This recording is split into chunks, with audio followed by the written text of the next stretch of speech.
Obviously, a lot of good things came out of Saturday. One of the things that we talked about doing was being able to take the current team that we're in and onto the past and try to move it forward. And I thought our guys put in a good week of prep, and to see it materialize on Saturday was really good. Came out of pretty healthy. I know you guys will ask that question. So really nobody that went over there with us was affected in a way. Josh McCray continues to go forward. I know he did really well on Sunday.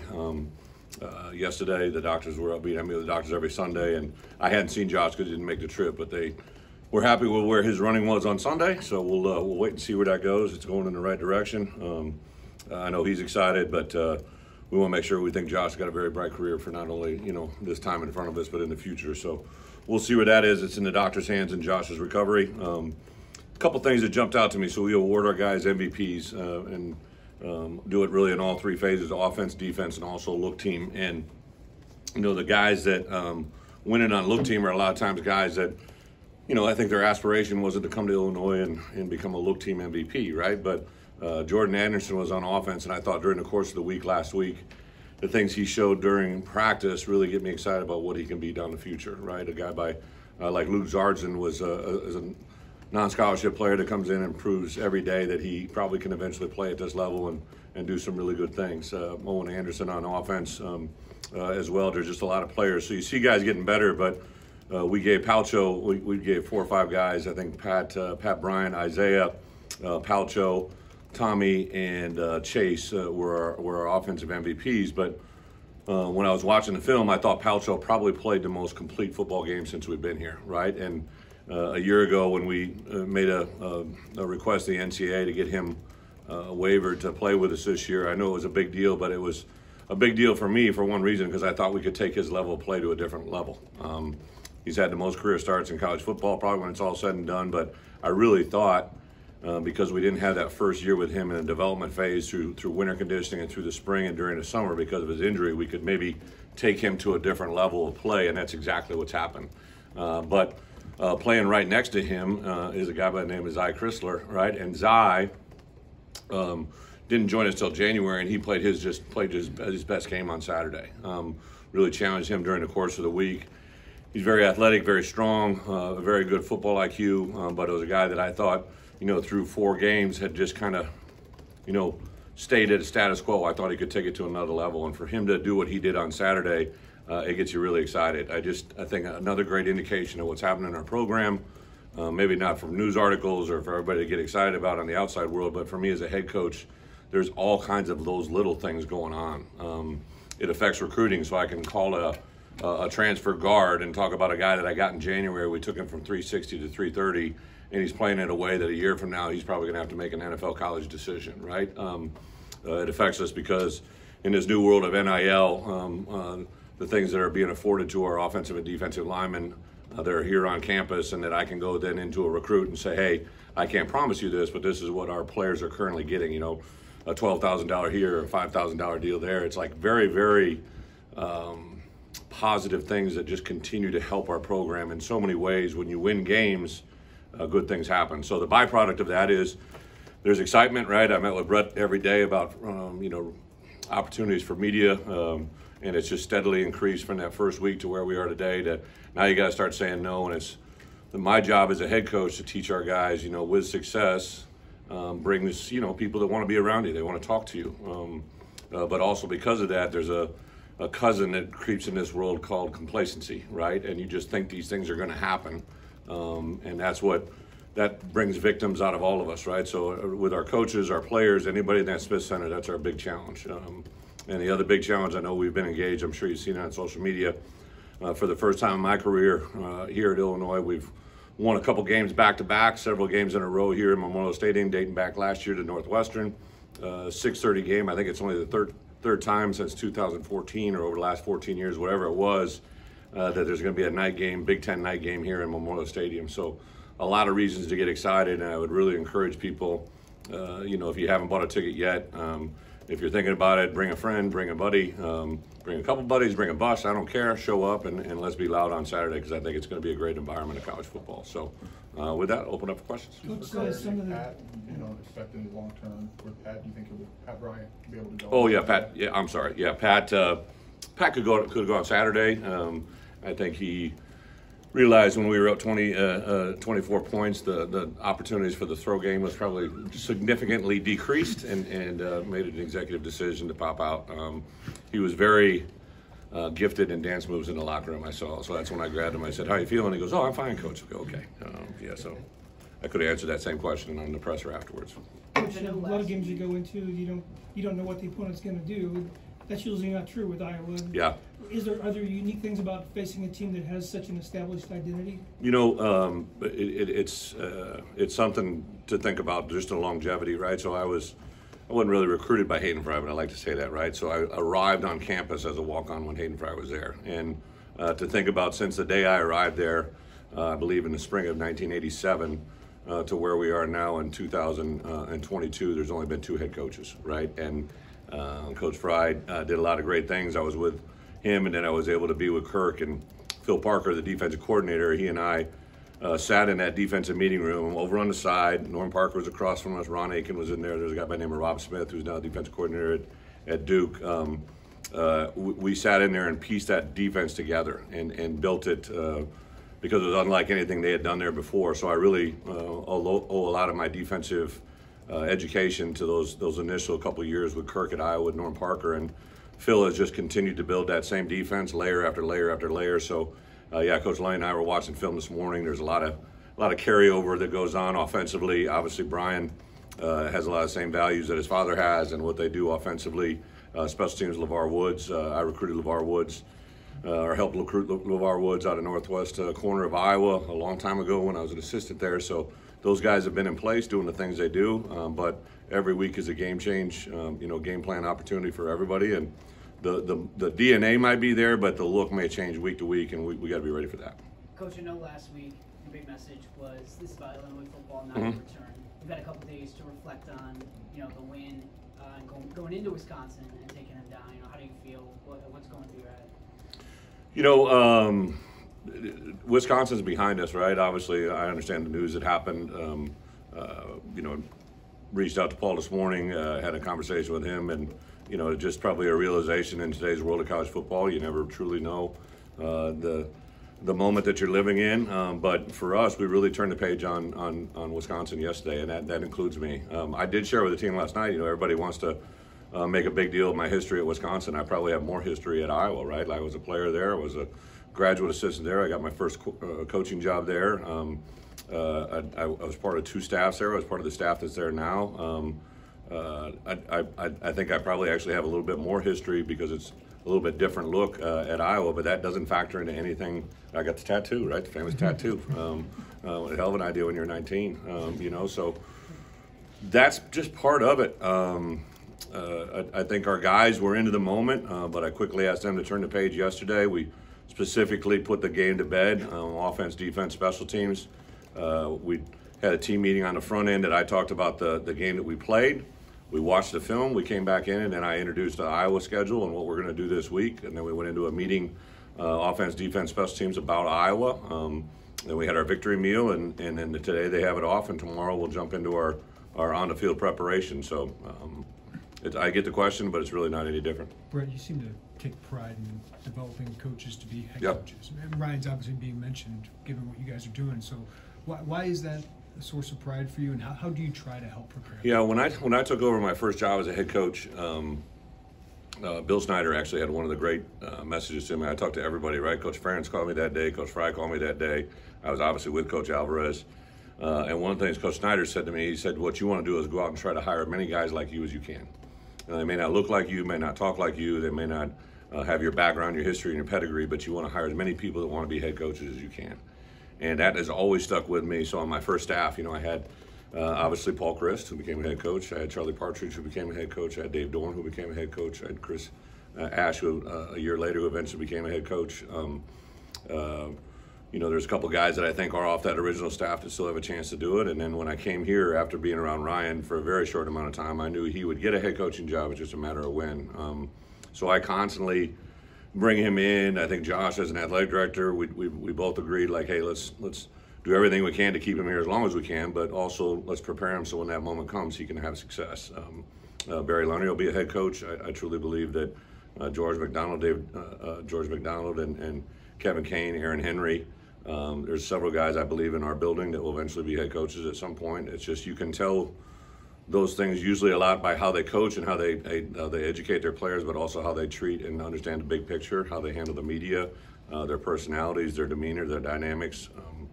But Ryan, the good thing about Ryan, I think he's one of the most patient people I've ever been around, from the way he calls a defense to the way he manages and handles his family.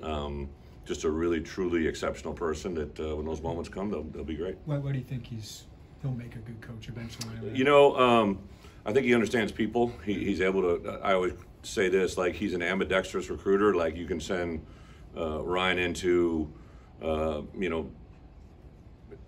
you could send him into Miami, you could send him into Chicago, you could send him into Kankakee, Illinois, you could send him into Boston, Massachusetts, and he's going to be the same guy in every one of those homes that people are attracted to and want to be around. He has a very quiet confidence. I think when people come in and have to be loud to show that they're confident, that's usually false, and it's usually something that could be seen through. So I just think he carries a lot of the characteristics in the right environment to be successful. Brett, you used the term rebirth for what's happening for Tommy here at Illinois on Saturday. I'm curious, in the preseason, when you got him, was there an emphasis about trying to make football fun for him again? And just after everything that happened to him at Syracuse and the punishment he took? Yeah.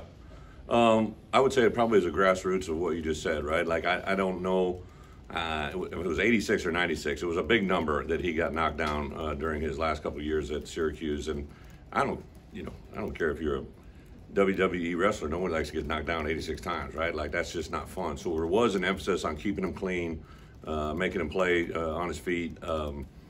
He's definitely a fun guy, right, man? Like, I walked outside the stadium in Madison and said hello to some of my family, and I saw his dad. His dad came running right over, and he goes, "We're on to Illinois." I said, "Absolutely, Tom, right? We're on to Illinois," like instantaneous like that. Got a hug from his mom. They're just really warm people, and raised a great kid. I think, we're scratching the surface where we're at. Barry and I had a great conversation yesterday about our offense, just kind of where it's at, but I kept encouraging him to just continue to be him, right? Because Coach Lunny he's only in the 5th week of this thing, right? And he's continued to understand what his tools are, what people do well, understand our defenses, what works well against them, the defenses that we're going to face. So it's really an exciting time to be around our offense and Tommy in general. Ryan just told us that there's a lot of, not quoting directly, but wants to see improvement. Yeah. What is improvement like for this defense? For the defense? Yeah. Well, first series, right? I think our guys, when that first series got done, I might have said this the other day, I always, as a head coach, one of the advantage points I have is just geography. I get to watch my coaches watch my coaches work, and then I get to watch the reaction of those players who are working with them. And when a coach walks away, he may be headed in that direction, look that way, and his player's looking right at him, and the player will do one of three things. He'll kind of either roll his eyes, or he'll just kind of give it a heads, or he might give it another expression, right? Like, I watch those things to see how well they're taking the coaching they're being given. And our kids, it's like they're at a Golden Corral 24/7. They just want to eat, man. They just they love the knowledge. They know that anything that they've been given to them. Just a little thing. It's not a little thing. It's a huge thing. Taz made a nice little corner edge pressure blitz that took the running back, I think, a little bit by surprise. And if you truly look at that play, a lot of times you can tell where corner blitzes are coming from because of a tip. And there is no tip. There's no tell. There's no. And I believe Taz is a very intelligent football player, but he was coached to do that, right? And the thing that I think gets lost in the shuffle, and everybody wants to give, and believe me, Ryan Walters deserves all the credit in the world, but our players are playing at a high level because they're taking coaching and they're applying it to the practice field. And when they apply it to the practice field, practice habits become game day reality, and game day reality gives you game day results, and game day results are what we're looking for. And that there's a lot of that going on in our building right now on defense for sure, but also in all three phases. You mentioned after the Chattanooga game when Chase set a record, 5th straight 100-yard rushing game. Like, that's just what you do. Yeah. So that's surprising. I mean, he did it again. Yeah. Was there an indication, like when you first got here, maybe first maybe watching film or found out about him, was like he could be that guy?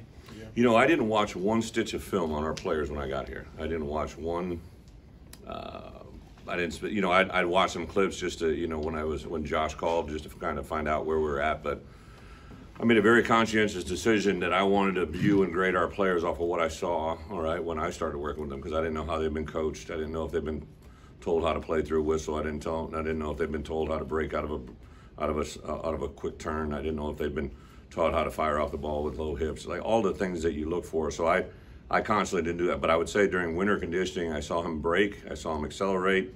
In spring football, I saw him run. I knew he didn't quite understand the tempo of a running back. I knew that takes a little bit of time. So the pieces were all there. But yeah, the expectation, I find it incredibly, at times, humorous, but also very frustrating, because when I heard the stat about number of 100-yard rushers, or when he got his 1,000 yards, what number that broke, or the record that it broke, and I'm like, man, I fought out of bed and did this in the past, right? Like, this is what we have to do. This is our expectation. And I was very excited to beat Wisconsin at Wisconsin, but it's really, it wasn't a ranked opponent. There weren't two ranked teams on the football field. There wasn't. It was two good teams that fought it out and battled it out. But we came here to be ranked. We came here to win championships. We came here to play at the highest level, and everybody's making a big deal. I got mad last year, kind of in retrospect, after that Nebraska game, the way we won at the beginning. I was excited for everybody, but I didn't realize everybody lost their mind, right? And they just thought it was going to happen.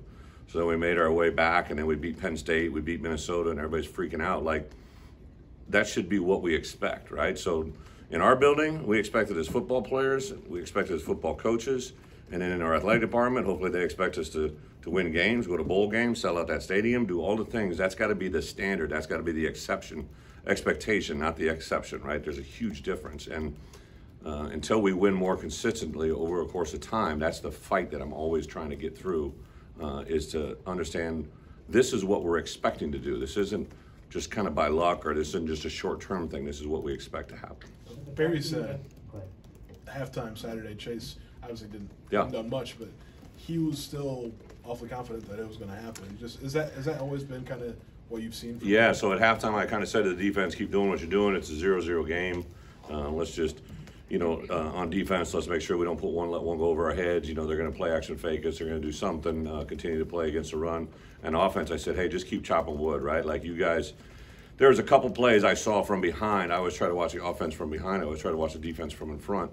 But from behind, I could see he was literally he could have pulled his foot through on one tackle. Like, he just barely got him. There was so many plays were about ready to let him break. And then I literally remember being on the headset when that play happened. I knew the play. I saw the pullers come. And when he got through that first level, I just said, he gone, right? And then somebody said, there's a backside safety pursuit. I'm like, no, he gone. I knew no one was going to catch him because he'd been kind of anticipating that break. The fact that you got votes this week in both falls, that's not a big deal now. I didn't even know we got votes. Swear to goodness. No, it's awesome. Some people have been asking me, do you think you should be ranked? And I said no, but I did say I thought we would get some recognition. But we haven't played a ranked opponent in this level. We're obviously a team that this week has got a tremendous challenge in front of us. Obviously, Iowa isn't ranked either, and I'm sure Kirk isn't. He's used to being ranked and up there in the middle of it as well. So we're kind of finding our way. I'm excited for that. That's a good indication. We've been trying to talk to our players about getting respect, right? And you get respect one day at a time. But if people are starting to respect us, that's a great thing. But we obviously got a long way to go. You mentioned that. Go back to Coach Chris. That's happened now 5 times today in the Power 5. Coach is getting fired mid-season. Besides a personal relationship, how do you feel about that, Paul? Well, it's a great reminder, right? Like the reason I call Paul is I've been in that rodeo, right? Like, I've been fired. I've been in that day after. I shot him an early text, and thankfully we crossed, and just want to let him know what I learned through that experience. I remember I appreciated the calls that I got that day. But it's a grim reminder of the world we live in. However it came about, I think it reminds me, I'm a pretty easygoing guy, right? Until I feel someone is not allowing our program to be great, that's when I have a problem, right? And I told guys when I took the job, listen, the guy you saw at Wisconsin, the guy that you were with at Arkansas has learned, right, what brought failure. And when I see that, I'm not going to tolerate it. I don't care. We've in that building, the Smith Center, I've transitioned out of some people that were here for a long time that I knew didn't know the path that we needed to be on, and I would do it again 100 times over because I knew where we could go, right? And sometimes those decisions aren't easy. Those are very, very hard things to do. As a head coach, you have to make hard decisions every day. But when you make them and they go the way that you know they're going to go, you feel so much better on the back end because you saved a lot of other people a lot of adversity, right? And I had a coach grab me yesterday that's in our building, and right, he made reference of where we are right now versus where we were a year ago, and if we hadn't made change, what that would be, right? But I see the way our players are equipped. I made changes there, right? I see the way that we have operations. I made changes there. Anything that touches our program, from the way we arrive at the stadium in a semi-truck, to the way that we travel, to the way that we perform on the football field, that's all touching our players, and I feel that's my responsibility. And that's why you got to be able to make hard decisions. You mentioned that the more Coach Lonnie gets to know his personnel and what their capabilities are, the more he's able to pull out of them on the field. Could you expand on that a little bit, how it's kind of manifested itself on the field? Yeah, so you guys go back 2 weeks ago after the Chattanooga game, Isaiah Williams said something to me that was very telling, right? He was asked a question about Barry Lunny's offense, and Coach Isaiah, who's a very intelligent player, said he's always looking to put us in a position to have success. He's always looking for ways to get us the ball and be creative in the way he does it. It's never the same. You know, if you look at us on offensive film, like we're a very unique preparation in this conference. There's so many things that, you know, I'm sure it gets glossed over, but I think we were the seventh we're rated seventh in the country in time of possession with a hurry-up offense. Do the math on that, right? You have to really, truly understand what Barry's offense is and what we're trying to do and the balance that we can have in the running game. I knew that we would just keep leaning on them Saturday, leaning on them, and then we'd break one, you know. And we got the ball in a perimeter in a hurry. Just little things here and there that, you know, excite you. Like he would be the first to tell you, we had to call 2 timeouts in the fourth quarter, and he's apologizing profusely because he's like, I got caught up in a moment. I didn't get the right call. I'm like, hey, we're okay. We're up 24 points. We're good. We can use these timeouts in the most effective manner possible. So he's a very hungry person. Again, the pedigree that he comes from, like a lot of you don't know his dad. Like his dad is truly one of the best high school coaches that ever walked the state of Arkansas. Like really just a very exceptional coach that raised a really good kid, and the byproduct of it is the one that we're getting right now. Are there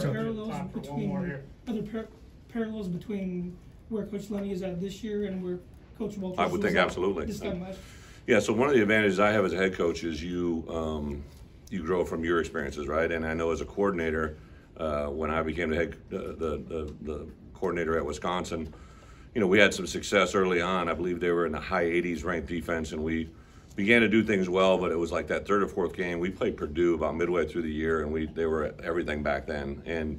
And we notched them up. They got a little bit of activity in the second half, but I thought that was when it was about midway through the season when our guys like, oh, hey, coach knows what he's doing here, right? And it took a while because I was the only new coordinator. I was the only new coach in that defensive room, and I had to teach all those other coaches my system. And I see that now with Barry. You know, he's just continued to work with our coaches. Every time I go by, he's either in a meeting with the coaches in the run game, the coaches in the throw game, or the coaches in all of them in there together.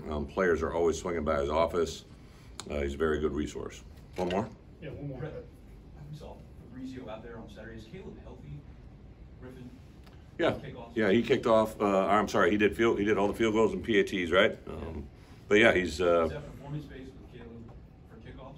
No, you know the part that I think it was 2 or 3 weeks ago. He got a little bit sore in a lower leg injury, and so we've been trying to work our way through that.